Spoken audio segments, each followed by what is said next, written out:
അങ്ങനെ നമ്മുടെ പഞ്ഞി പോലെ സോഫ്റ്റായ പാലപ്പം റെഡി ആയിട്ടുണ്ട്. ഈ രീതിയിൽ ഉണ്ടാക്കുകയാണെങ്കിൽ പെർഫെക്റ്റായ നല്ല രുചിയുള്ള പാലപ്പം നമുക്ക് ഉണ്ടാക്കാൻ പറ്റും.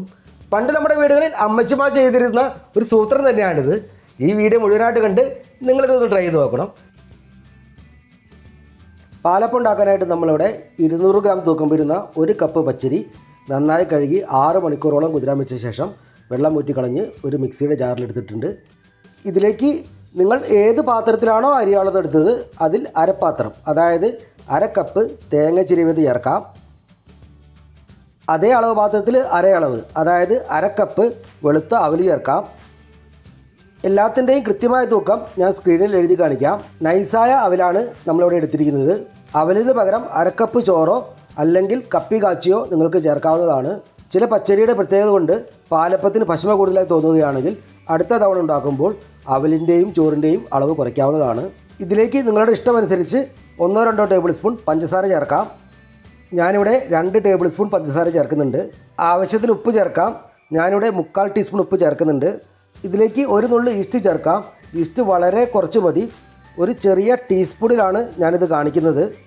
പാലപ്പം ഈ രീതിയിൽ ഉണ്ടാക്കുമ്പോൾ നിങ്ങൾ സാധാരണ ചേർക്കുന്ന ഈസ്റ്റിൻ്റെ പകുതിയിൽ താഴെ മാത്രം ചേർത്താൽ മതി. ഇനി നമുക്കിതിൽ ആവശ്യത്തിന് വെള്ളം പലപ്പോഴായി ചേർത്ത് നന്നായി അരച്ചെടുക്കാം. എല്ലാം നമ്മൾ നന്നായി അരച്ചെടുത്തിട്ടുണ്ട്. അളവ് ഗ്ലാസ്സിൽ 1.25 അളവ് വെള്ളമാണ് നമ്മൾ ചേർത്തത്. ഇനി നമുക്കിത് ഒരു പാത്രത്തിലേക്ക് മാറ്റാം. ഈ ഒരു പാകത്തിലാണ് നമുക്കിത് വേണ്ടത്.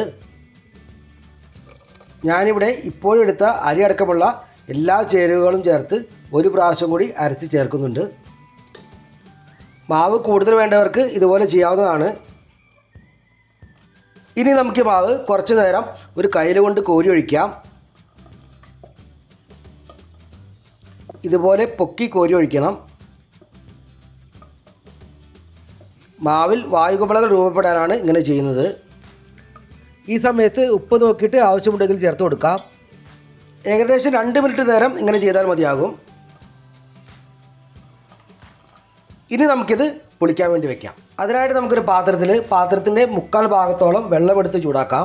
മാവൊഴിച്ച് വെച്ച പാത്രം ഈ പാത്രത്തിൻ്റെ മുകളിൽ കൃത്യമായി ഇരിക്കുന്ന രീതിയിലുള്ള പാത്രമാണ് എടുക്കേണ്ടത്. പാത്രം കുറച്ച് ചെറുതായാലും കുഴപ്പമില്ല. മാവൊഴിച്ച് വെച്ച പാത്രം ഇതിലേക്ക് ഇറങ്ങിപ്പോകരുത്. വെള്ളം തിളപ്പിക്കേണ്ട ആവശ്യമില്ല. പകുതിയോളം ചൂടായി വന്നാൽ മാത്രം മതി. പാത്രത്തിൻ്റെ ഇടയിൽ ഇതുപോലെ കുമിളകൾ രൂപപ്പെട്ട് തുടങ്ങിയാൽ നമുക്ക് തീ ഓഫ് ചെയ്യാം.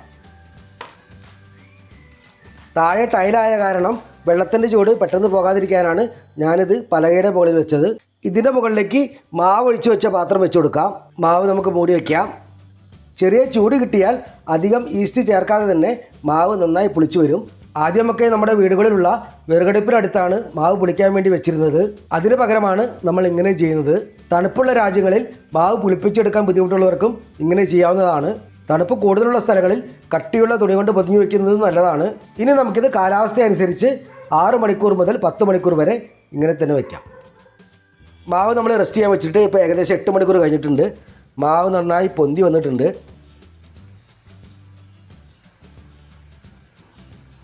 ഇത് നമുക്ക് ഒരു പ്രാവശ്യം മാത്രം ഒന്ന് ഇളക്കി കൊടുക്കാം.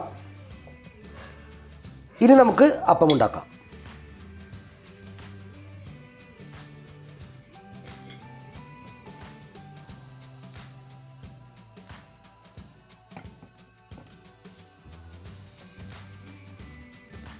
അപ്പത്തിൽ നന്നായി ഓട്ട വീണ ശേഷം മാത്രം നമുക്കിത് മൂടി വയ്ക്കാം. ഈ വീഡിയോ നിങ്ങൾക്ക് ഇഷ്ടമാവുകയാണെങ്കിൽ നമ്മുടെ ചാനൽ സബ്സ്ക്രൈബ് ചെയ്യാനും ബെൽ ബട്ടൺ അടിച്ചു വിടാനും മറന്നു പോകരുതേ.